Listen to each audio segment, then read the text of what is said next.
ओम शांति। प्यारे भाई और बहनों, कितनी सुंदर सुंदर मातेश्वर जी की क्लासेस हैं। आज की क्लास डेट है 24/8/59। क्लास की हेडलाइन है डायरेक्ट परमात्मा मुख वंशावली ही सर्वोत्तम जीवन मुक्ति के अधिकारी हैं। आज की क्लास से पहले गीत बजे हैं, दुखियों पर कुछ रहम करो, माँ बाप हमारे हैं। ओम शांति। रामदिल तो परमात्मा को ही कहेंगे और दुखी भी उनसे रहम मांगते हैं। जो सदा सुखी हैं वो तो नहीं मांगेंगे। राम का मतलब है कि उनसे सुख की मांग करते हैं। ये मांग परमात्मा ही करते हैं। क्यों क्यों करते हैं? क्योंकि सबका पिता वो है, सबको सुखी बनाने वाला भी वो है। इसलिए हर एक की नज़र उनके तरफ जाती है। उनको ही कहते हैं तो मात पिता हम बालक तेरे। अब भले बच्चे तो सब उनके हैं, लेकिन एक हैं सगे, दूसरे हैं लगे। सगे बच्चे वो जो डायरेक्ट मुख वंशावली है, जिन्हों का अविनाशी ज्ञान से ये प्योर संबंध जुड़ता है, ये है मुख वंशावली। बाकी तो सारी दुनिया लगे बच्चे हैं। सगे और लगे में अर्थ, सगे और लगे का अर्थ को भी समझना है, तो मुक्ति जीवन मुक्ति को भी समझना है। जो उनकी मुख वंशावली बनते उन्हों को ही जीवन मुक्ति बनाते, जीवन मुक्त बनाते हैं। बाकी सब बच्चों को पाठ से मुक्त कर देते। जो उनके बच्चे बनते हैं, जो उनके श्रीमत पालन करते हैं, उनके नियम पर चलते हैं, उनको जीवन मुक्ति पद प्राप्त होता है। और जो नहीं सगे, जो लगे हैं, उनको सबको मुक्ति में शांति धाम में भेज देते हैं। वो अपने अनुसार आते हैं। ऐसे तो जो भी आत्माएं नीचे उतरती हैं तो पहले सब जीवन मुक्त हैं। क्यों? क्योंकि कोई विक्रमों का हिसाब किताब ही नहीं है। लेकिन जीवन मुक्ति की भी स्टेज है, सतो रजो तमो। परमात्मा ने अपने मुख वंशावली ब्राह्मणों को जो जीवन मुक्ति दी है वो है सर्वोत्तम जीवन मुक्ति, सतो प्रदान, जिसमें संपूर्ण सुख शांति पवित्रता कायम है। पीछे द्वापर से तो पवित्रता की बात ही रहती नहीं, लेकिन आत्माएं तो जो आती हैं उनों का कोई कर्मों का हिसाब किताब नहीं है। इसलिए आधा समय सुख शांति में रहती है। उसको कहेंगे रजोगुणी जीवन मुक्ति। जो एकदम कलयुग में उतरे हैं उन्हों की सुख शांति भी इतनी रहती है। इसलिए वो है तमोगुणी जीवन मुक्ति। क्योंकि आत्माएं नंबरवार आती है, जो तो जितना देरी से आती हैं उतना कम स्टेज वाली होती हैं।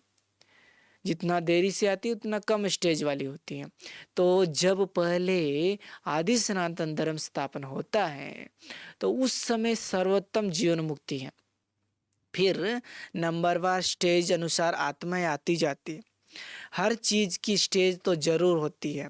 बाकी मुक्ति तो सबको मिलती है, लेकिन वहाँ भी नंबरवार सेक्शंस हैं। जितनी प्योर उतनी बाप के समीप निवास करती हैं। बाप तो सबसे ऊंच हैं, बाकी सब आत्माएं नंबरवार है। उन्हों में भी पहले अव्यक्त देवताएं ब्रह्मा विष्णु शंकर, फिर साकार श्री लक्ष्मी श्री नारायण इत्यादि। मुख वंशावली ब्राह्मण देवता धर्म, फिर नंबरवार और धर्म। जैसे नंबरवार ताकत अनुसार यहाँ पाठ बजाने उतरते हैं, वैसे वहाँ भी नंबरवार निवास करते हैं। ये भी बना बनाया ड्रामा है, इसमें कुछ चेंज नहीं हो सकता। कोई कहे अब ये संपूर्ण सुख का पाठ दूसरे धर्म को क्यों नहीं मिलता, लेकिन नहीं, सबको अपना अनादि पाठ मिला हुआ है। ऐसे भी नहीं हो सकता जो क्राइस्ट का पाठ बुद्ध को मिले, बुद्ध का क्राइस्ट को मिले। सबको अपने धर्म की स्थापना कर फिर उनकी पालना भी उनको ही करनी है। क्यों करनी है? क्योंकि जो धर्म स्थापन करते हैं वो जैसे अपने धर्म का पिता हो गया, तो उसको अपने बच्चों की पालना भी करनी है। इसलिए अपने गुरु के धर्म बनते हैं, आते हैं। पालना भी तो यहाँ ही करेंगे, इसलिए वापस तो कोई जा नहीं सकते। सब यहाँ ही आते हैं, रहते हैं। अंत में सब आकर इकट्ठे होते हैं। जब सारा वृक्ष निकल अंत में पहुंचता है, तब बीज आकर सबको वापस ले जाते हैं। ऐसे नहीं हर एक धर्म जैसे अलग अलग आते हैं वैसे अलग अलग टाइम पर जाएंगे नहीं, जाने का टाइम सबका एक है और एक ही बार परमात्मा आकर सबको वापस ले जाते हैं, वहाँ से फिर अपने समय पर आते हैं। इब्राहिम बुद्ध आदि को मैसेंजर कहते हैं, लेकिन बाप अपना देवी धर्म स्थापन करने के लिए कोई मैसेंजर को नहीं भेजते, ये टाइम तो उसके आने का है, तो वही आकर ये देवी धर्म स्थापन करते हैं। इसको आर्य धर्म भी कह सकते हैं। क्यों कह सकते हैं? क्योंकि सबसे सुधरे हुए तो देवता ही हैं। अभी तो अनेक अनेक धर्म है, इन सब की अंतिम स्टेज आ गए, इसलिए कोई में ताकत नहीं रही है। तो अब तो सब इतने दुखी हुए हैं जो समझते हैं इन पाठ में आए ही नहीं। इन पाठ जो कई लोग समझते हैं कि इस पाठ से मुक्त हो जाए, जीवन मुक्ति में चले जाए, आए ही नहीं संसार में। तो मातेश्वर जी कह रहे हैं कि कोई इस पाठ में आवे ही नहीं, तो इन्हों की भी आस पूरी करते हैं। भारतवासी और जीवन मुक्ति मांगते हैं, कहते हैं हमको बैकुंठवासी बनाओ। कोई मरता है तो कहते हैं कि स्वर्गवासी हुआ, तो उन्हों के लिए स्वर्ग स्थापन करते हैं। अब ही सचमुच स्वर्गवासी हो सकते हैं, बाकी तो जन्म जन्मांतर नरकवासी होते आए हैं। हेल हेवन यहाँ इसी स्टेज पर है।